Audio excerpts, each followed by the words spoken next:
Terus pertanyaan kedua, kalau Nabi harus ekstrim ngapain yang ngawal Jibril? Halnya Israel lebih efektif.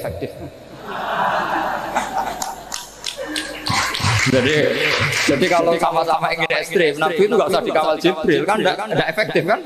Harusnya yang ngawal itu siapa? Israel. Kan nggak repot. Nah, jadi saya mohon ini saya cerita. Jadi korban pikiran ekstrim itu bukan siapa-siapa. Pertama itu Rasul. Akhirnya Rasulullah menjelaskan, ya beginilah cara berpikir. Jadi saya kira demikian. Jadi nanti mungkin kalau ada tanya-tanya, ada pertanyaan. Yang jelas kalau seputar ekstremitas itu bisa latihan. Sebenarnya bisa latihan di fikih. Karena fikih ini cerminan dari pikiran ulama. Ya, cerminan dari pikiran apa ulama yang tidak tekstual. Ya, seperti gini ya. Tasaddaqa Rasulullah so'an min tamrin au so'an min aqidin. Ketika zakat fitrah itu Rasulullah mengeluarkan satu sok tamar. Tamar itu kurma. Kalau menurut tekstual berarti zakat fitrah harus pakai kurma. Tapi semua ulama sedunia mengatakan putih ahli balad. Artinya dalam konteks Indonesia ya pakai apa? Beras. Berarti kata tamar diganti diganti apa? Jadi orang itu jangan diajak goblok bareng. Masa Nabi ngendikan tamar harus apa? Makanya saya pernah debat. Pak Nabi itu cingkrang. Kenapa orang-orang itu rata-rata tidak cingkrang? Saya bilang Nabi itu hidupnya di Mekah. Kenapa Anda hidup di Indonesia? Iya, Nabi itu hidupnya di Mekah. Terus saya tanya lagi, Nabi itu hafal Quran, kamu udah hafal? Saya hafal Quran. Kalau cingkrang gampang karek ngetok. Ya, kalau ada sunnah Rasul Nabi hafal Quran, enggak hafal kan? Berarti kalau ikut sunnah Rasul hafal Quran.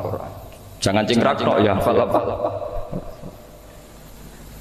Ya sama poligami juga gitu yang tadi diceritakan Mas Nabi itu. Nabi itu poligami setelah Khadijah meninggal. Apa mereka mau nunggu istri pertama meninggal? Kalau ingin persis loh, kalau ingin persis nunggu istri pertama meninggal. Iya. Tidak mau juga kan? Ya biasa saja. Pokoknya yang dihalalkan syariat ya kita bilang halal, yang diharamkan kita bilang apa? Tidak usah sok suci sunnah Rasul. Saya punya banyak cerita. Abu Bakar itu dulu sering menghindari sunnah Rasul. Dulu Rasulullah itu kalau ada orang minta ya dikasih. Ketika era Abu Bakar bikin Baitul Mal. Ketika ditanya ini zaman Rasulullah tidak ada. Kata Abu Bakar, huwa Rasulullah. Beliau itu Rasulullah. Bahwa enggak dimanage ya negara tertib. Umar bikin pasukan. Pasukan itu diangkat negara. Kalau dulu zaman Nabi yang ikut perang bahaya, yang enggak perang namanya munafik. Era Umar enggak, militer itu ditunjuk. Ya digaji pakai Diwanul Murtaziqah. Ketika ditanya kenapa enggak kayak Rasulullah? Huwa Rasulullah. Bahwa enggak tertib pun tetap negara stabil. Karena ada karisma. Jadi kadang-kadang dalam banyak hal itu kita malah tidak boleh persis Rasulullah karena kadang banyak khususnya. Yaitu contoh yang paling masyhur ya kayak Nabi itu nikah 9 itu khususnya. Dalam strategi juga sama. Dalam strategi memanage negara juga sama. Banyak sahabat yang punya ide yang zaman Nabi itu tidak ada. Ketika ditanya kenapa tidak persis Nabi, katanya huwa Rasulullah. Ya Rasulullah itu meskipun seperti itu, meskipun tidak tertib secara rasional, tetap dikawal wahyu. Makanya negara baik-baik saja. Kalau saya ini hanya Abu Bakar, kalau tidak ya repot. Umar ya sama bikin Diwanul Murtaziqah. Utsman juga sama, dimanage negara. Sayyidina Ali juga dimanage. Kalau Nabi enggak. Tapi tidak apa-apa karena ada karisma. Sampean tak cerita nih masalah zakat yang masyhur.